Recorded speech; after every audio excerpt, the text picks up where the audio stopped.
Good times, games, and giving back. That's what we're talking about today here with Elite Basic Interviews, and we've got Angel from Gamers on the Edge. That Angel? is me, Angel, Thank you. Profi. Thank you for taking some time and talking with us. Absolutely. Today.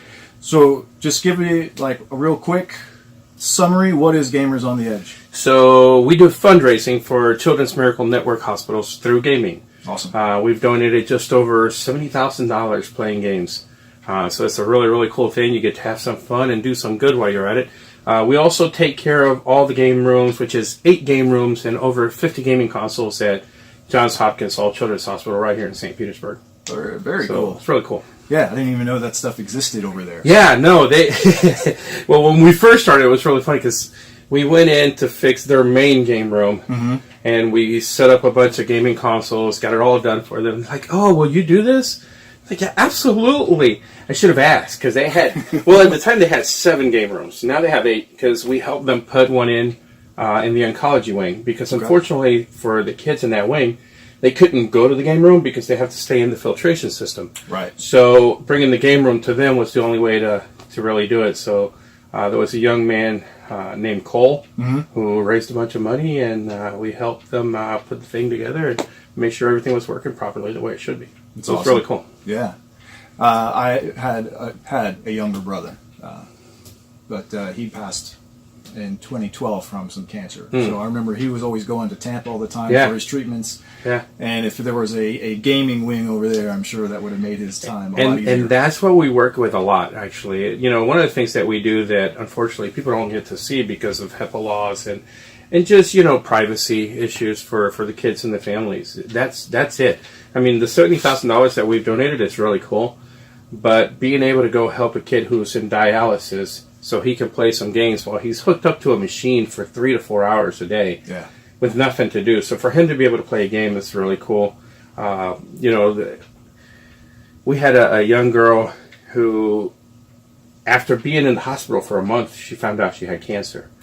And in true 10-year-old fashion, you gotta love kids. In true 10-year-old fashion, her concern was, I've been playing Lego Avengers for a month now. Now I'm going to go to the oncology wing, and they're not going to have my game. Oh. So I was able to get over there, download her game, and then go over to the other wing, upload it there, so that when she got there, it would be there waiting for her. Oh, that's awesome. And those are the kind of things that we get to do that, again, just because of privacy laws and just, you know, being cool with families. You know, we're not taking photos or videos or any of that. Right. Because it's not about us, it's about what we're doing for them and how much the community has helped us. The community has been amazing. Yeah, absolutely. So, I mean, we've known each other, you know, roughly. My kids know you much better, but, you know, for many years they've been coming to the events with you. So, you know, that's a great thing. And most people, it seems like they don't really think about games as being a helpful thing. There's a lot of parents, I think, and a lot of society that looks at games as, you know, and it's really funny because there was a study done, I believe it's in South Carolina, University of South Carolina, and Harvard. They did a study together to find out that a half hour of gaming, and again, listen, I'm talking about a half hour. I'm not talking about somebody who plays 8 hours a day and lives in their parents' basement, okay? We know you're watching somewhere. This is a completely different person. But literally, they found out that a half hour of gaming a day was better for depression and anxiety than actual prescription drugs.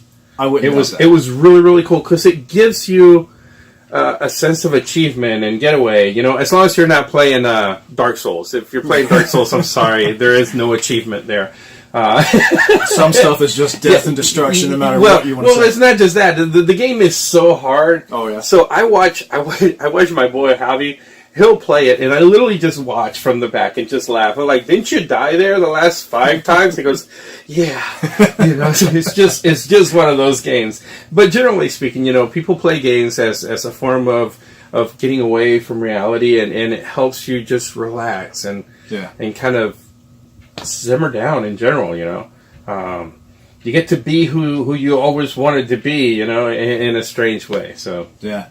So what kind of inspired you to get in? What led you down to this path to start this? Wow, that was the strangest thing ever. This was never in our sights. I've been teaching forever. I've been a manager for Bank of America. I've done a lot of things. I toured for 5 years playing drums.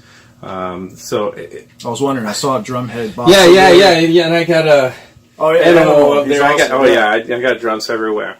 So I'm a bass player. So one time maybe we'll have to sit down and music too, I dig that. So I was teaching when the economy went really bad. Okay. And unfortunately, my wife was working in the office of the same school when the economy went really bad. So both of us got laid off on the same day. Wow. That was fun. So both of us got laid off on the same day. And, I mean, it wasn't anything against us. 25 people were laid off. It just happens that two of them were us. And we lost our house. We lost our car because we had to sell our car in order to pay the lawyer so the lawyer could prove we were broke. It didn't make any sense whatsoever. Okay. Huh. But that's how it went down. Sure. And we bounced around for about 2 to 3 years from one place to another without having a place of our own.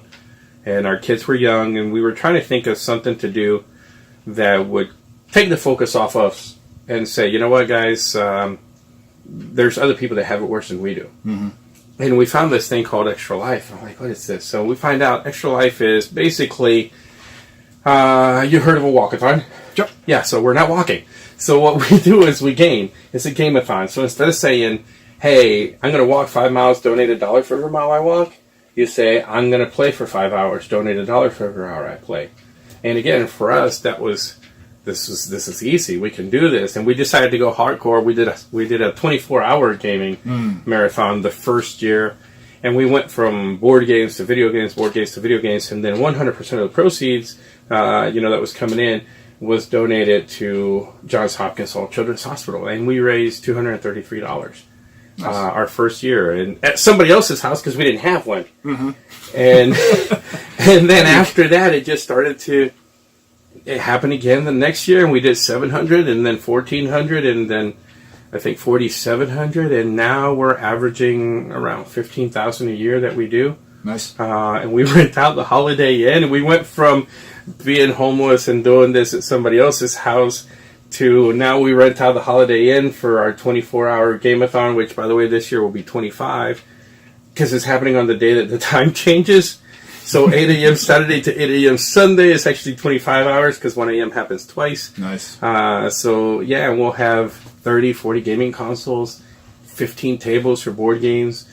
It's insane. Never, ever saw this coming. Yeah. It's just one of those things. Doors kept opening. We kept walking through them, and last year they said, hey, because we run the Tampa Bay Comic-Con game room. It's about 5,000 square feet for that.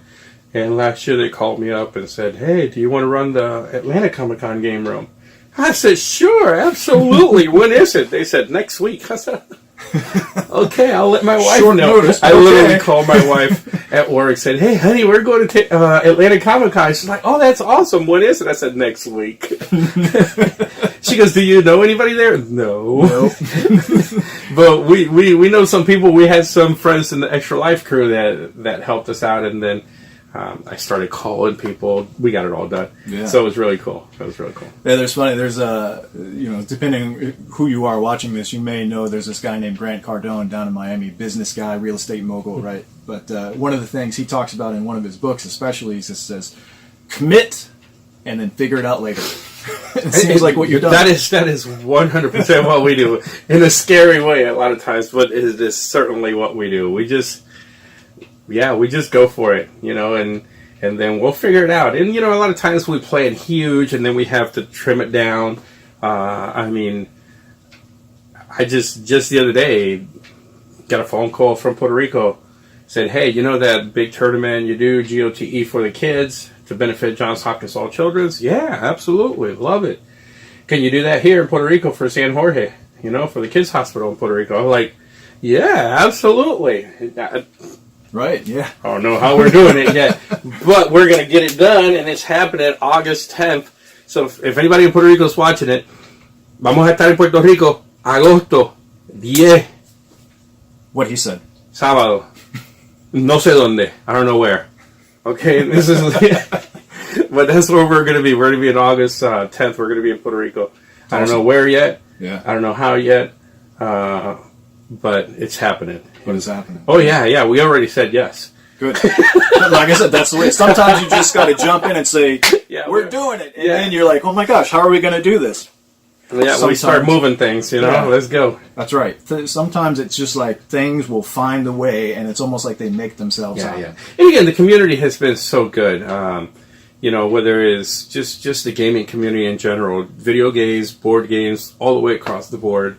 They have been very, very supportive of us as Gamers on the Edge, and just reaching out, trying to make a difference. That's really our thing is making a difference. We want to make a difference in the lives of, say, kids at the hospital, but we also want to make a difference in the life of every gamer we come in contact with. I hope that everyone who comes in contact with Gamers on the Edge is better for it. That they feel like better people, that they grow in some way, that we can encourage them, and maybe even give them some purpose that they were looking for. Sure. But that's our goal. We're always trying to make life better. Yeah. One day at a time and one person at a time. So you were telling us kind of how this all evolved. So how long has Gamers on the Edge been going now? It's been going for, I want to say 7 or 8 years. We'll say 7 years, I think. So around 2011, 2000. Yeah, that's really when it started, but it's really kicked in the last 3 to 4 years. Yeah. Last 3 to 4 years is really when it's kicked in. I mean, at the beginning we were going to every event, and we just get a little table and hang out at the table and tell people what we were doing. And in the last 3 to 4 years, we started running big events. Actually 5, because this will be our 5th GOTE for the kids tournament that we will be running. Cool. So in the last 5 years is really when it's exploded. I have no concept of time going backwards, just so you know. Going forward, never miss anything. I don't miss birthdays. I don't miss anniversaries. I don't miss anything going forward. But once it happened, yeah. I already did that. Yeah, no, and it's funny because you could ask me, last time I went out with my wife, I could tell you what she ate, what she didn't eat, what she took home, what she was wearing. I could tell you what the waiter or waitress was wearing, what kind of shoes they had. But if you ask me if it was last week or a month ago, I got no clue. Yeah. Well, and it's funny because you mentioned the I know study. The details, yeah. Yeah, and you talk about the study that was done that's saying, even a half an hour of gaming can help depression. And it's so amazing to me, some of the people that I talk to that feel depressed or anxious about stuff, and it's a lot of it is stuff that's already happened. Yeah. Okay, and it's so, and look, I totally get it. It's so much easier to say than to do for some people, but it's like, look, just it happened. Understand that it happened.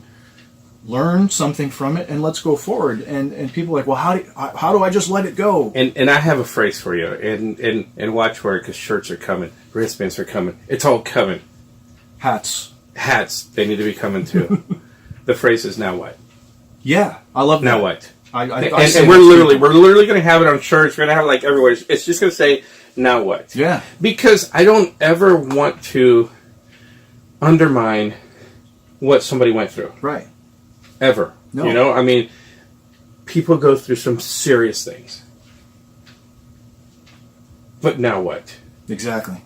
Now what? What, I mean... And that's not being mean to the person. No, and again, it's not undermining what happened, Listen, this is real. Life happens. It is awful. This is really crappy what happened to you.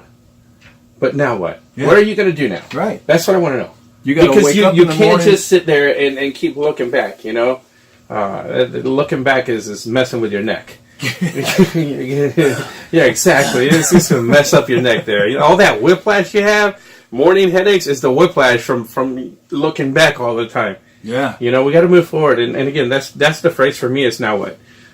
Because we've had serious stuff happen to us. I mean, like I said, we lost our house. We lost everything. And unfortunately for us at the time, what happened was my dad had a house that was plenty big, but unfortunately he didn't have AC, and 2 of my kids have respiratory issues. Oh, wow. So without AC, when it got to 90 degrees in the house, they couldn't breathe. It wasn't a thing of, oh, I'm uncomfortable. It's literally my kids can't breathe, so we had to leave the house.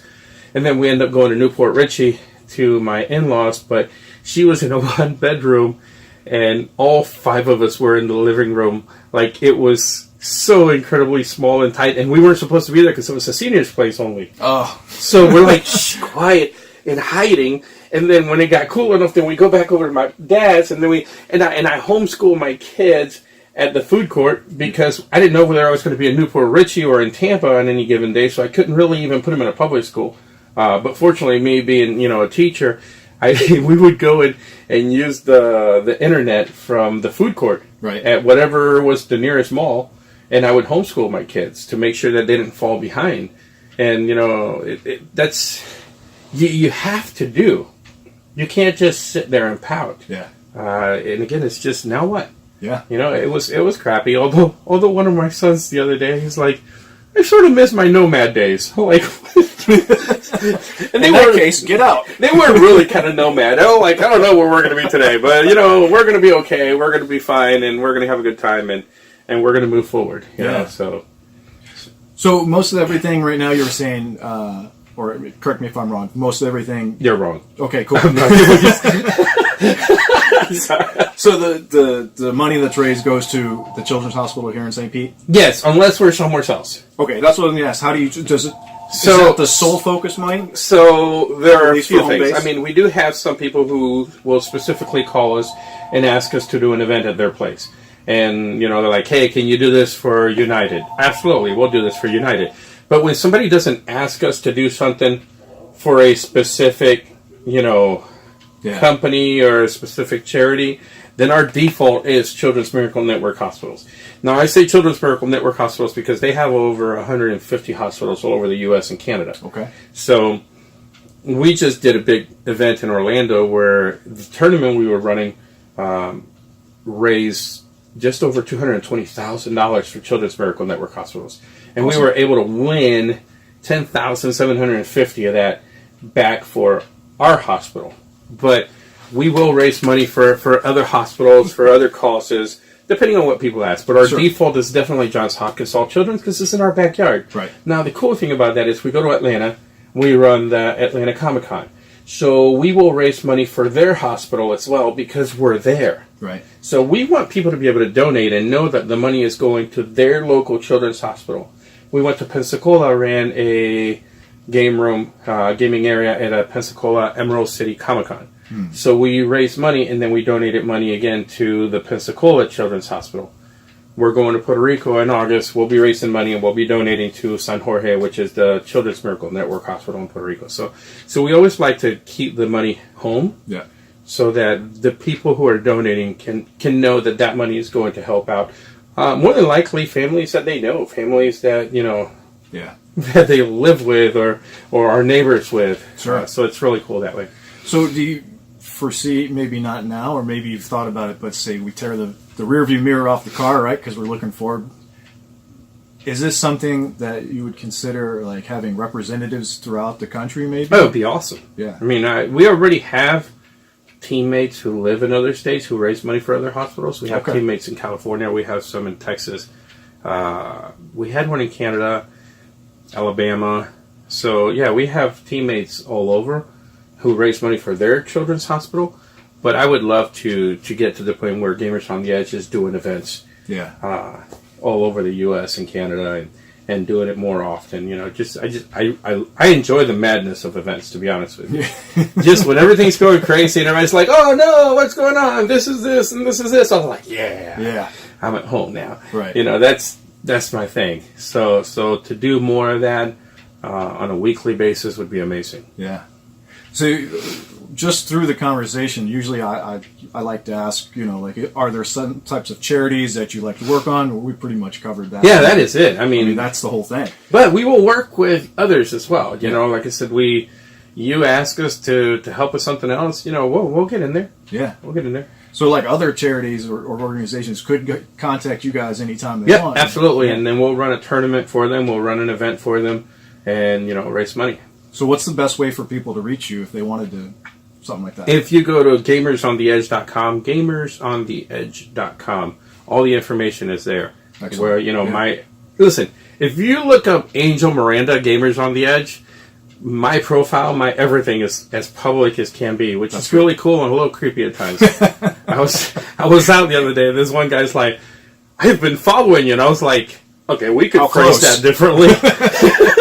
Yeah. Because I've never seen this guy before. Hold on. Yeah, right. I'm carrying. You better back off. I was like, and then I realized what he was talking about. But yeah, all my stuff is completely 100% public for everybody to see, everybody to find me. I try to make that as easy as possible, for better or for worse. Yeah. So we're out there. And gamersontheedge.com is the easiest way to find us. Our phone number, email, everything's on there. See? So that means get to the website, get on all of his social media so that you can follow him too. Yeah. And be creepy about it. Yeah. Or maybe not. Or you could donate there. Because we do have a donate button there. And let me throw this out too. We will take donations of any kind, because a lot of people have gaming systems that are sitting at home in their garage, in their closet, that they haven't touched for years. We take them all. Yeah. You can, all our information is on there. You can ship it to us, whatever you need to do. But, yeah, that would be really, really cool, because we use everything. Yeah, so that's good to know. Yeah, I mean, you guys can't see it, but I have a mess in this room. And a lot of the mess is things that people have sent us that we will give away or that we will raffle at some point. So when we go to Tampa Bay Comic-Con, there's such a thing as a loot crate. And, people get the loot crate and, like, half the stuff they really like, the other half they don't like at all. But somebody likes it, so they'll actually give us some of the stuff that they don't like from loot crate. We put it all on our table, and people donate, Yeah. So we'll take anything, old loot crate, old anything, and we use it all. Yeah, so that's a great thing to know, is that there's more than one way to donate. Yeah, and if you're within distance, I'll drive and get it. Yeah. I'm not scared of driving. You hear that? If you're within the United States, it'll drive. Well, I don't know. I might need gas money at that point. If you're within the Tampa Bay area, and for me the Tampa Bay area is kind of extended, because I will drive to Newport Richie. Yeah. I don't have an issue with that. Like, if you're within, like an hour and a half, 2 hours, you got stuff you want me to pick up, there's a possibility. I'll make that hour and a half, 2 hour drive. Hashtag for the kids. Hashtag for the kids. Does that exist? That's great. Yeah, okay. It is. Hashtag for the kids right there. Okay. So, oh man, you just blew the next question right out of my head. Oh, that's great. So I forgot where I was going with the next piece. But, yeah. Just... You're going to ask me my favorite color. I know what I wanted. Oh, yeah. Your favorite color? No, that wasn't it. Good. How many events are you guys running on a weekly basis? On a weekly basis, we run at least 2. Okay. We do have a Tuesday night from 6 to 11 that we do for fighting games, non-Smash related. That exists? Yeah. So like Street Fighter and Dragon Ball, and this last week we did Guilty Gear. So it just depends on, we kind of specify one particular game, and all the other games are for friendlies. Yeah. And on Wednesday nights we do Smash Bros. From 6 to 11, and we also do Rivals of Aether. Okay, yeah. Pay attention. Rivals of Aether. If you like Rivals of Aether, pay attention to our Twitter. It's happening. There's some really cool stuff happening. Yeah. We've been working with them, and you got the sneak peek right here. Yeah. Because it's happening on Monday. Monday announcement. It's going to be hype. I'm so happy. Yeah, because I only know basically the Smash world because of my sons. Right. So when you're like, we have other stuff, I'm like, really? I didn't even know it exists. And I really like one of your kids. Yeah? No, I'm just... For those of you who don't know, I'm just saying that because he's got twins. There's 3 of them all together, and it's up to you guys to figure out which one he likes. They'll be coming to the event. Is it me? You know what? I tell you what's really funny. This has nothing to do with anything that we're talking about, but speaking of twins, this is the one group that I've run into more twins than anything. You got twins. I got twins. We got the Howard twins. We have the other twins from the MakerCon that come out. We have more twins in this small community than I've ever seen anywhere else. So this seems like a podcast that needs to happen. The Gamers on the Edge twin sets. Oh my goodness, that'd be hysterical. We're just going to have them go at each other. Yeah. Let's go. I keep telling my guys, you guys need to have a channel and do stuff, do things. Yeah, absolutely. So, everybody seems to know them. So they got to look, my twins have, long, like, reddish hair. They're like the Nelson brothers, but with red hair. Yeah, so people see them from across. If you remember the Nelson brothers from the 80s. Sorry. I know you do. Yeah, I do. In other words, we're older than you. Yeah, yeah, that's right. Unless you're older than us, then in that case, we're younger than you. Yeah, exactly. Now, I'm working on it, man. I'm getting there. I'm gonna be 48 this year. All right. I'm throwing a big party when I turn 50. Everybody be there. All right. See, you're invited to the 50 party. Yeah. It's gonna be hype. I'm not running away from age. I'm running into it. Let's go. Listen, 50 years old. I feel like I'm just going into halftime right now. There you go. So that's if you're young, if you're younger than 50, attack it. You're still in the first half of the game. Yeah. If you're over 50, you just started your second half. You got plenty of time. Get this thing done. Do you see, because you deal with a lot of the younger guys, and girls too, but all the younger kids, do you see a lot of them that are just, a lot of people talk about these younger kids just not having motivation? So that is not true, 100%. Let's cover that. You want to see that these kids, and I say kids, they're mostly in their 20s, right? And some of them in their early 30s. You want to see how motivated they are? You want to see the fact that they want to be challenged? Give them a video game that's ridiculously easy and they're mad. Like, seriously, you give one of these guys a game that's too easy, they're mad. Like, that game sucked. I finished it in 2 hours. I just want the original Contra back. No, but that mentality, like, actually transfers into real life. Yeah. I think the issue that a lot of people have with 20 and 30-year-olds is that they don't understand how to challenge them. They don't understand what challenges them. They think that, because this thing challenged them, that it's going to challenge the 20 and 30-year-old. No, it doesn't. Right. Everybody's challenged by different things. Everybody's motivated by different things. And 20 and 30-year-olds are just as motivated and challenged as anybody else. You just got to find out what it is that motivates them and what it is that challenges them. Sure. And when you do that, you're going to see them jump in and attack. Listen, we've donated over $70,000 to Children's Miracle Network hospitals. That's working with 20 to 30-year-olds who people say they don't care about anything. Okay? And let me say that again because I really want you to pay attention to this. We're working with 20 to 30-year-olds who society wants to tell you that they don't care about anything but themselves, but yet we've raised over $70,000 for that group. A group that people say doesn't care about anything. No, you're just doing it wrong. Yeah. You're just doing it wrong. They do care. You just got to find out what it is that they care about. They don't have to care about the same things that you care about. Yeah. And that comes into, as far as what I understand, it's communication and the difference between, especially like in a business world, whether it's a business or a parental relationship or whatever, communicating and understanding how to communicate nowadays is so much more necessary than maybe in the past. It seems like there's a lot of older people, guys older than us that are still in the do it because I told you to. And now people want to know more, it's like, and it's the difference, I think, between what I call a leader versus a manager. A manager can put stuff in place, but a leader can put stuff in place and explain and listen and inspire and all of this. And you said the key word there. The key word is listen.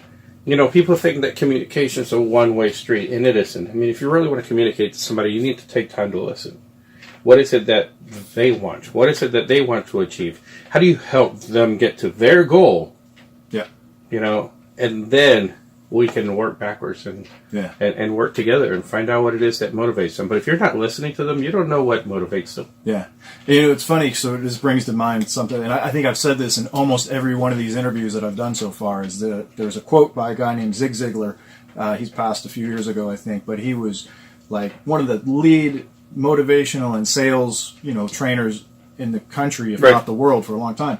And a quote he has was, if you help other people get what they want enough, you will in turn get what you want. And it's funny that just keeps coming back up and again and again. Yeah, and you know what? And I think motive is such a huge thing. Yeah. Because I believe that 20 to 30-year-old group has a really good grasp on motive. Mm-hmm. They know when you're doing something because you want something, and when you're doing something because you just want to do something. Yeah. I posted this some time back, and I said that basically a favor with expectations is a transaction. Yeah. You know, and again, it's worth repeating. A favor with a it's not a favor. You want something, and they know it. They can smell it. You know. Yeah. That's a transaction. That's not a favor. Yeah. Listen, I don't want to keep you all day. Yeah. And so is there anything else that you want to talk real quick that we haven't covered yet? No, I think you done did good. All right, so gamersontheedge.com. That's us. Get on there, follow all their social media. Be sure you can go on there. You can donate stuff to them. And don't forget, it's not just money. It can be equipment. Because absolutely. They need the equipment as well. Angel? And there is no equipment too garbage. And there's no amount of dollar too small when you go to our website. And I say that because a lot of people are like, $70,000, I just don't have. Yeah. I'm like, listen, most of that $70,000 has come in fives. It really has. There you go. So there's no amount too small. So we're really, really grateful and humbled from your help and your support. Hey, get on here, help out, be part of the movement, and thank you, sir. Absolutely. Thank you so much.